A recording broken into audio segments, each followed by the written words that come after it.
धनबाद के बागबारा में एक बड़ा हादसा हुआ। दरअसल एएमपीएल आउटसोर्सिंग के दौरान वहां पर चल रही एक वाहन 100 फीट खाई में जा गिरी और इसमें 8 से 10 मजदूरों के दबे होने की आशंका है। फिलहाल एनडीआरएफ की टीम वहां पर पहुंची हुई है, रेस्क्यू कार्य चल रहा है, जिसकी तस्वीरें हम आपको दिखा रहे हैं कि 100 फीट खाई में दरअसल ये बागबारा प्रखंड के काटा पहाड़ी की घटना है, जहां पर एएमपीएल आउटसोर्सिंग कंपनी में मजदूरों से भरा वाहन 100 फीट खाई में जा गिरा, जिसकी तस्वीर आप देख रहे हैं। बड़ा हादसा हुआ है और इस हादसे में कहा जा रहा है कि 8 से 10 मजदूर जो है दबे हुए हैं और उस पर अधिक जानकारी के लिए फिलहाल वहां पर क्या कुछ माहौल है, इसको लेकर के हमारे संवाददाता प्रकाश हमारे साथ लाइव जुड़ चुके हैं। प्रकाश, जिस तरीके से बड़ी घटना एएमपीएल आउटसोर्सिंग बताया जा रहा है कि 100 फीट खाई में जाकर के जो है वाहन गिरी और यह भी खबर है कि 8 से 10 मजदूर जो है उसमें सवार थे। फिलहाल क्या कुछ माहौल है, कैसे वहां पर राहत कार्य चल रहा है?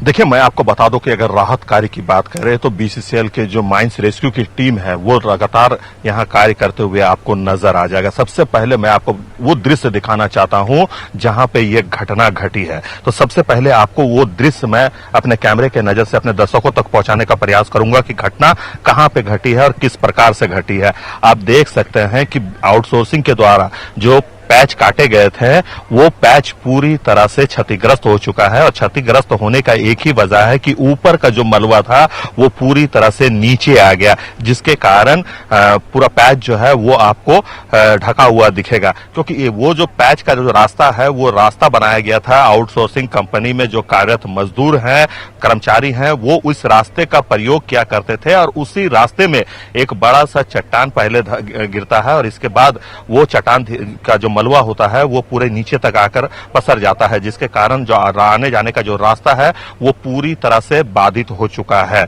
देखिए, ये काटा पहाड़ी का इलाका है, कतरास एरिया नंबर 4 का ये पूरा क्षेत्र माना जाता है और ये अंगार पत्थर का जो क्षेत्र है यहाँ पर बीसीसीएल के द्वारा आउटसोर्सिंग कंपनी के माध्यम से कार्य करा रही है। और यहाँ पे आप देख सकते हैं कि अभी भी बीसीसीएल के जो आला अधिकारी है वो मौजूद हैं, माइंस रेस्क्यू की टीम मौजूद है। साथ ही साथ मैं आपको बता दूं कि आसपास के जो लोग हैं वो यहाँ मौजूद हैं। अगर इस पैच की बात करें तो ये पैच पर जिस प्रकार से घटना घटी है उस पैच की मैं बात बता दूं कि सुबह 10 बजे के लगभग एक सर्विस वैन जो होती है कंपनी का, जिसमें कई सारे टेक्नीशियन जो हैं वो सवार होकर कंपनी में प्रवेश करते हैं और गाड़ियों को सही करते हैं।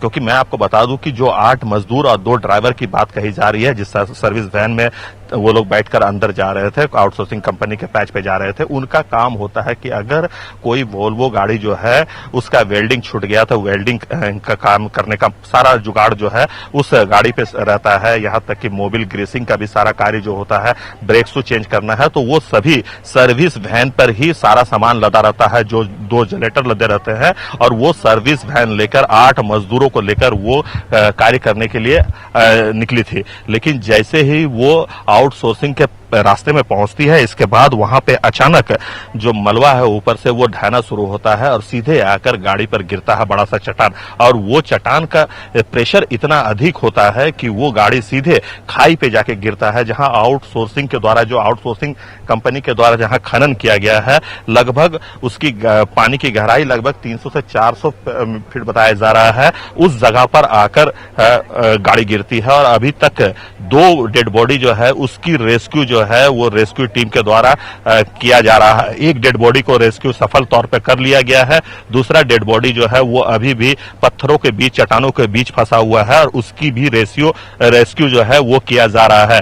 तो जिस जगह हम खड़े हैं वहां पर आप देख सकते हैं कि आसपास के जितने भी यहाँ के ग्रामीण हैं, जैसे ही इसकी सूचना लोगों तक पहुंचती है वैसे वैसे लोग यहाँ पहुंच रहे हैं और लोग जानने के लिए ये जानना भी चाहते हैं कि आखिर कितने लोग जो है वो अभी तक पानी में समाये हुए हैं, क्या उन लोगों को जीवित बचा लिया जाएगा या फिर उन्हें कैसे निकाला जाएगा, क्या किया जा रहा रेस्क्यू टीम के ओर से। तो देखिए बीसीसीएल के द्वारा एक जेसीबी मशीन और पेलोडर जो है वो लगा दिया गया है उसे रास्ता बनाने के लिए, साथ ही साथ पानी पर किस प्रकार से आगे बढ़े उसके लिए एक मोटर बोट जो है बीसीसीएल की तरफ से वो भी आपको दिखेगा यहाँ पे कार्य करते हुए। और ऊपर का देखिए एक महिला है, महिला नेत्री, हम उनसे बात करते हैं और जानते हैं इस घटना को लेकर क्या कहेंगे। मैम, जिस प्रकार से घटना घटी है और ये कहा जा रहा है कि 8 मजदूर के साथ 2 ड्राइवर जो थे वो जलमग्न हो गए, पानी में समा गए हैं, तो क्या कुछ आपके पास जानकारी है कितने लोग? हम जानकारी तो ना, हम लोग पहाड़े डी रहते हैं, बाकी देखने आए, बाकी कोशिश करिए बचावे कि बचे जाए, निकालिए बॉडी उडी। हम तो वही न कहेंगे 17 रुपया 15 रुपया में कोयला काटते हैं बेचारा, मजबूरी है ये सब के, तब न काटते हैं। हाँ, आप क्या कहेंगे?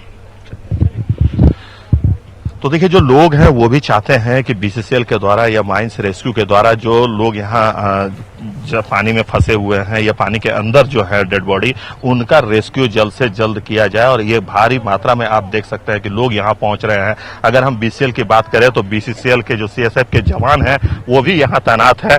लोगों को भीड़ अधिक होने के कारण लगातार बल प्रयोग किया जा रहा है, हटाने का प्रयास किया जा रहा है, लेकिन जैसे जैसे समय बीत रहा है वैसे वैसे लोगों की संख्या जो है वो बढ़ता ही जा रहा है। मैं आपको बता दूं कि जिस जगह ये घटना घटी है उस जगह पर भी आप देख सकते हैं कि ठीक उसके बगल में जो है एक बड़ा सवाल ये उठ रहा है कि क्या महज ये एक हादसा है या फिर लापरवाही के कारण हुआ हादसा है? क्योंकि 1-2 ने, जिस तरीके से आप बता रहे हैं कि 7 से 8 लोग तकरीबन वहां पर इस हादसे का शिकार हुए हैं।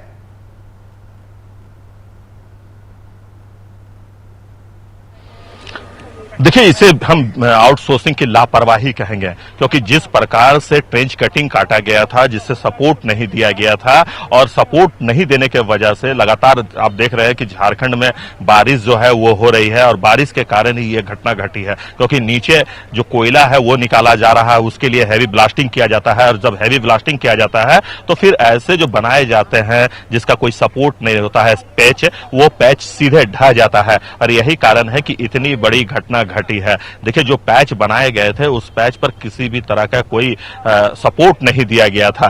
कोयला काट लिया गया, रास्ता बना दिया गया, लेकिन उस रास्ते को किस प्रकार से टिका कर रखना है, उस रास्ते पर लगातार मॉनिटरिंग करना है, ये बिल्कुल लगता है कि जो आउटसोर्सिंग कंपनियां हैं वो भूल गई है। क्योंकि अगर हम धनबाद की बात करें तो देखिए धनबाद में लगातार ये आरोप लगते हुए आ रहे हैं कि जितनी भी आउटसोर्सिंग कंपनियां झारखंड में काम कर रही है, धनबाद जिले में काम कर रही है, वो सब नियम कानून को ताक पर रखकर काम करते हैं। देखिए अगर ये पैच अगर सही ढंग से बनाया जाता तो फिर इस तरह की घटना नहीं घटती, लेकिन जो आपने पैच बनाया है उस पैच को आपने सिर्फ कोयला काटने के लिए बनाया और जब आपका काम हो गया तो आप उसे उसी तरह से ओपन छोड़ देते हैं। यही कारण है कि इतनी बड़ी घटना घटी है। देखिए ये सारी जिम्मेवारी जो है कि किस प्रकार से पैच कटा है, किस प्रकार से पैच बना है, किस प्रकार से नीचे मजदूरों को उतारा जाता है, कैसे क्या सेफ्टी बेल्ट किस प्रकार से यूज किया जाता है, कौन कौन से सेफ्टी मूवमेंट यहाँ पे किए जाते हैं, इन सभी पर बीसीसीएल के द्वारा, डीजीएमएस के द्वारा बड़े बड़े कागजों में दिख जाता है। लेकिन जैसे ही आप धरातल पर आएंगे आपको हकीकत कुछ और दिखेगा। अगर यहाँ पे सेफ्टी का पूरा इंतजाम किया जाता, पैच जो आउटसोर्सिंग के माध्यम से काटा गया है, अगर उस पर बेहतर लेकिन प्रकाश, अगर सेफ्टी की बात की जाए, जो लोग यहाँ पर खड़े नजर आए, अगर नॉर्म्स की बात की जाए तो इसे भी बैरिगेटिंग जो है वो करनी चाहिए, इसे भी यहाँ पर बाउंड्री वाल या फिर बैरिगेटिंग की जानी चाहिए, लेकिन यहां पर भी वो देखने को नहीं मिल रहा है। मतलब साफ तौर पर कह सकते हैं कि बड़ी लापरवाही है आउटसोर्सिंग की, कि यहां पर चारों तरफ वायर दिया जाता है वो भी नहीं दिया गया है। मतलब साफ तौर पर लापरवाही नजर आ रही है।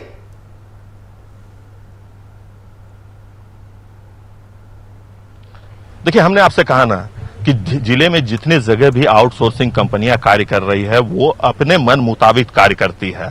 आप किसी भी आउटसोर्सिंग क्षेत्र में चले जाएं, आपको सेफ्टी के नाम पर कुछ भी नहीं दिखेगा। इतना जरूर है कि आउटसोर्सिंग के जो गुर्गे होते हैं वो आपको दिख जाएंगे। अगर आप रिपोर्टिंग करने के लिए आते हैं, अगर आप इस क्षेत्र में किसी कार्य को लेकर आते हैं, तो फिर आउटसोर्सिंग के जो गुर्गे हैं वो आपको दिख जाएंगे, या सीएसएफ के जवान जो हैं वो आपको दिख जाएंगे, ये कहते हुए कि आप इस क्षेत्र में प्रवेश नहीं कर सकते हैं। आखिर क्यों नहीं प्रवेश किया जाता? अगर आप बेहतर ढंग से अगर आप आउटसोर्सिंग करते हैं, आप नियम का पालन करते तो कोई भी लोग आ सकता था। जिस प्रकार से आज घटना घटी और जिस प्रकार से आप देख सकते हैं कि जिधर भी आपकी नजर जाएगी हर तरफ लोग जो है वो खड़े नजर आएंगे, लेकिन यहां भी आपको सेफ्टी का किसी भी प्रकार का कोई रखरखाव नहीं किया गया है। आउटसोर्सिंग कंपनियों का काम होता है कोयला काटना, और वो जानते हैं कि सिर्फ हमें कोयला काटना है, हमें मुनाफा कमाना है, लोगों की जिंदगी से इन्हें कोई लेना देना नहीं है। आखिर वो 8-10 लोगों की गलती क्या थी? वो सुबह अपने परिवार से मिलकर, अपने घर वालों से मिलकर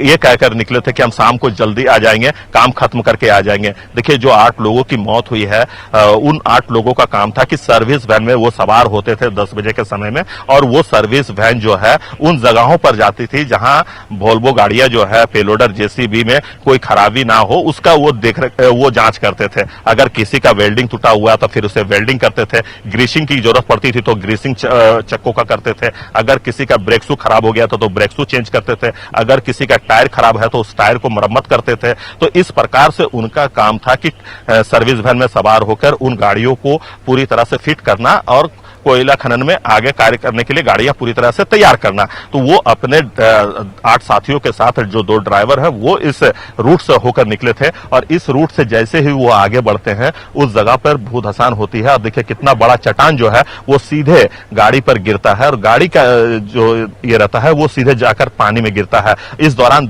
आप देख सकते हैं कि 2 मजदूर जो है वो देखिए आपको चट्टानों के बीच फंसा हुआ एक अभी भी नजर आएगा। एक मजदूर को जो है वो रेस्क्यू कर लिया गया है माइंस रेस्क्यू टीम के द्वारा, लेकिन अब यहां पे भी बचाव कार्य करने का प्रयास किया जा रहा है। कुछ गोताखोरों को बुलाया गया है, जो लोकल गोताखोर हैं उनको बुलाया गया है, पानी में उतारा गया है ताकि जो फंसे हुए मजदूर हैं पानी के अंदर उनको कम से कम निकाल लिया जाए।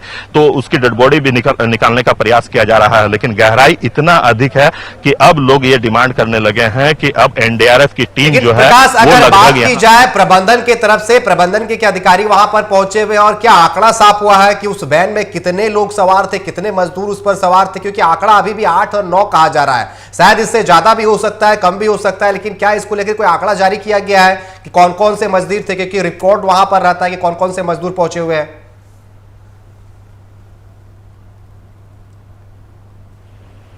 देखिए, अभी तक जो आंकड़ा है वो क्लियर नहीं हो पाया है कि कितने मजदूर जो हैं उसकी मौत हुई है, क्योंकि मैं आपको बता दूं कि आप जो ये पैच देख रहे हैं इस पैच में भी अवैध उत्खनन का कार्य जो है वो किया जाता था। और आप देख सकते हैं कि हर जगह आपको एक पैच के अंदर आपको होल दिखेगा, और इस होल पर यह कहा जा रहा है, जो स्थानीय लोग हैं कैमरे के सामने कुछ भी आकर बताने से डर रहे हैं, लेकिन उन लोगों के जबी जुबान पे ये कह रहे हैं कि लगभग 300 से 400 ऐसे मजदूर होंगे जो अवैध उत्खनन में लगे हुए थे जिसकी मौत हुई है। तो अभी तक आंकड़ा सामने नहीं आया है, क्या कुछ यहाँ पे होता था ये जानकारी अभी स्पष्ट नहीं हो पाई है, लेकिन इतना जरूर है कि सर्विस वैन में जो घटना घटी है, सर्विस वैन को बाहर निकाला गया है, बॉडी को, सर्विस वैन का जो इंजन का पार्ट होता है सिर्फ वही बाहर आया है, पूरा डाला अभी अंदर फंसा हुआ है सर्विस वैन का।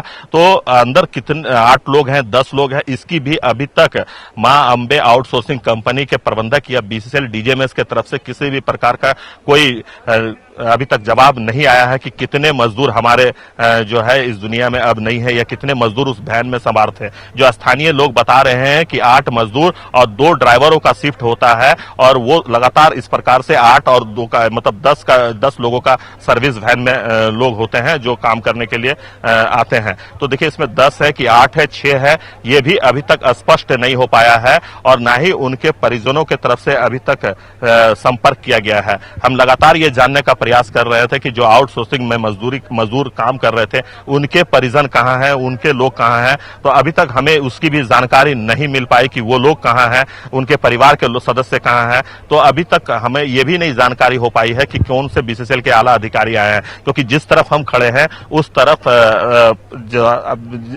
जहां दुर्घटना घटी है उस तरफ हम लोग खड़े हैं, और जिधर सेफ जोन है उस तरफ अधिकारी लोग खड़े हुए हैं। तो अधिकारियों की गाड़ी हमें नजर आ रही है, एम्बुलेंस हमें नजर आ रही है, माइंस रेस्क्यू की जो गाड़ियां हैं वो नजर आ रही है, माइंस रेस्क्यू के कर्मचारी नजर आ रहे हैं, जेसीबी चलाते हुए लोग नजर आ रहे हैं, कोयला खनन में जो लगे हुए कर्मचारी वो नजर आ रहे हैं। लेकिन अभी तक उनके परिजनों की तरफ से किसी भी प्रकार का डिक्लेरेशन नहीं दिया गया कि हमारा परिवार के सदस्य है या हमारे बच्चे हैं, हमारा पति है, हमारा भाई है। अभी तक इस प्रकार की सूचना हमारे तक नहीं पहुंची है। प्रकाश, अमूमन देखा जाता है कि इस तरीके की घटनाओं में नीपापोती की जाती है प्रबंधन की तरफ से, क्या यहां पर भी वही चल रहा है जिस तरीके से आप कह रहे हैं कि अभी तक जो लोग वहां पर जो मजदूर मारे गए उनके कोई भी परिजन सामने नहीं आ पाए, तो क्या इसे भी दबाने की कोशिश की जा रही है जिस तरीके से अभी कोई भी बयान सामने नहीं आया है, कोई भी अधिकारी निकलकर सामने नहीं आ रहे हैं?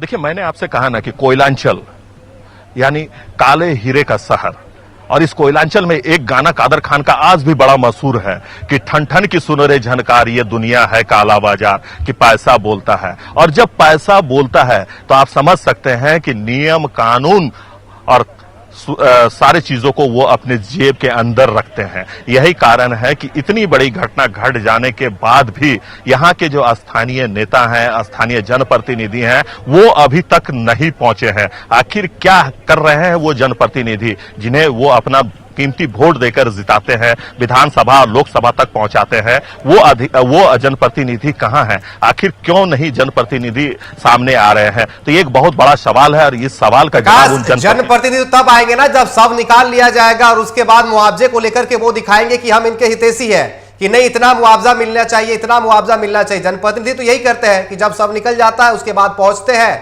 मीटिंग करते हैं, बैठक करते हैं और कहते हैं नहीं इतना मुआवजा मिलना चाहिए, चेहरा चमकाते हैं। कितने लोग थे अवैध खनन कर रहे थे, उसमें कितने लोग दबे हैं, तो अभी तक इसकी पुष्टि नहीं हो पाई है और जनप्रतिनिधियों से भी लोग काफी नाराज यहां दिख रहे हैं। साथ ही साथ मैं आपको बता दूं कि बीसीसीएल के जो आला अधिकारी हैं वो भी यहां पहुंच रहे हैं, क्योंकि बीसीसीएल के द्वारा ही आउटसोर्सिंग कंपनियां दी जाती है। बीसीसीएल का काम होता है कि उन आउटसोर्सिंग कंपनियों से खनन कराना और कंपनी को मुनाफा दिलाना। तो देखिए, जिस प्रकार से आउटसोर्सिंग कोयलांचल में काम करती है और जिस प्रकार से आप किसी भी आउटसोर्सिंग क्षेत्र में चले जाएं, हर जगह आपको सिर्फ अनियमितता ही दिखेगी। हर जगह आपको सिर्फ दिखेगा कि किस प्रकार से नियम कानून को ताक पर रखकर आउटसोर्सिंग कंपनियां जो है वो खनन करती है, वो कोयले का उठाव करती है। लेकिन सबसे बड़ा सवाल है कि इन 10 लोग या 12 लोग जो भी लोग मरे हैं, इसकी जिम्मेवारी कौन लेगा? आखिर उन लोगों पर क्या कार्रवाई होगी? ये एक बहुत बड़ा सवाल है, क्योंकि जिनके जिम्मे ये जिम्मेवारी होती है, डीजीएमएस के जिम्मे, वो डीजीएमएस कहां सोया हुआ रहता है? आखिर डीजीएमएस क्यों नहीं उस स्पॉट पर आकर देखती है कि वहां क्या क्या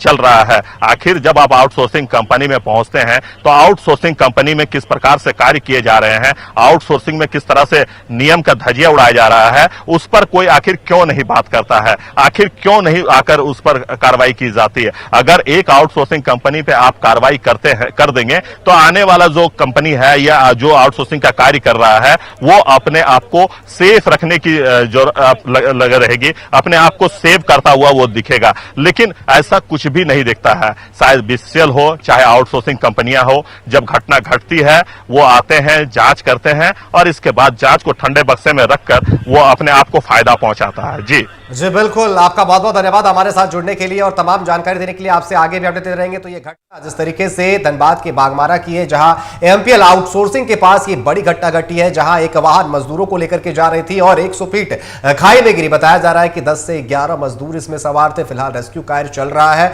और लगातार वहां बीसीसीएल के अधिकारी भी पहुंच रहे हैं। फिलहाल अभी के लिए बस इतना ही। बने रहे टीवी 45 के साथ। नमस्कार।